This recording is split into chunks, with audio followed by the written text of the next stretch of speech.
భారత ఉపరాష్ట్రపతి ఎన్నికలకు రంగం సిద్ధమైంది. మంగళవారం ఉదయం 10 గంటలకు పార్లమెంట్ సభ్యుల పోలింగ్ మొదలవుతుంది. సాయంత్రం 5 గంటలకు పోలింగ్ ముగుస్తుంది. 6 గంటలకు ఓట్ల లెక్కింపును ప్రారంభిస్తారు. కౌంటింగ్ పూర్తయిన వెంటనే ఫలితాన్ని ప్రకటిస్తారు. ఉపరాష్ట్రపతి పదవి కోసం పాలక ఎన్డీఏ, ప్రతిపక్ష ఇండియా కూటములు నేరుగా తలపడుతున్నాయి. జగదీప్ ధన్ఖడ్ రాజీనామాతో ఖాళీ అయిన భారత ఉపరాష్ట్రపతి పదవి కోసం మంగళవారం ఎన్నిక జరగబోతోంది. రాజ్యసభ, లోక్సభలోని సభ్యులు కలిసి ఉపరాష్ట్రపతిని ఎన్నుకుంటారు. పాలక ఎన్డీఏ కూటమి తరపున మహారాష్ట్ర గవర్నర్గా ఉన్న రాధాకృష్ణన్, ప్రతిపక్ష ఇండియా కూటమి అభ్యర్థిగా supreme court retired judge justice Sudarshan Reddy ఉపరాష్ట్రపతి పదవికి పోటీ పడుతున్నారు. అభ్యర్థులిద్దరూ ఎంపీలతో సమావేశమవుతూ ప్రచారం నిర్వహించారు.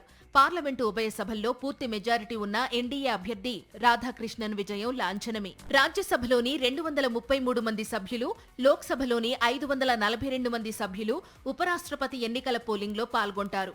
రాజ్యసభలో మొత్తం సభ్యుల సంఖ్య 250 అయినప్పటికీ ప్రస్తుతం 5 సీట్లు ఖాళీగా ఉన్నాయి. ఇక రాష్ట్రపతిచే నామినేట్ చేయబడిన 12 మంది రాజ్యసభ ఎంపీలకు ఓటు హక్కు ఉండదు. లోక్సభలో 1 సీటు ఖాళీగా ఉంది. ప్రస్తుతం పాలక ఎన్డీఏ కూటమికి లోక్సభలో 293 మంది సభ్యులు, రాజ్యసభలో 129 మంది సభ్యుల బలం ఉంది. ఉన్న సభ్యులను బట్టి మొత్తం ఓటర్ల సంఖ్య 786 కాగా 394 ఓట్లు లభించిన అభ్యర్థి ఉపరాష్ట్రపతిగా నెగ్గుతారు. ఇదిలా ఉంటే బీజేపీ నేతల విజ్ఞప్తి మేరకు వైఎస్సార్ కాంగ్రెస్ పార్టీ ఎంపీలు ఎన్డీఏ అభ్యర్థికి మద్దతు ప్రకటించారు. పార్టీ ఎంపీలకు న్యూఢిల్లీలోని పార్లమెంటరీ పార్టీ నేత వైవి సుబ్బారెడ్డి నివాసంలో మాక్ పోలింగ్ నిర్వహించారు. మాక్ పోలింగ్ కు ముందు వైవి సుబ్బారెడ్డి ఎన్డీఏ ఉపరాష్ట్రపతి అభ్యర్థి రాధాకృష్ణన్తో సమావేశమై వైఎస్సార్సీపీకి చెందిన 11 మంది ఎంపీలు ఎన్డీఏ అభ్యర్థికి ఓటేస్తున్నట్లు తెలిపారు.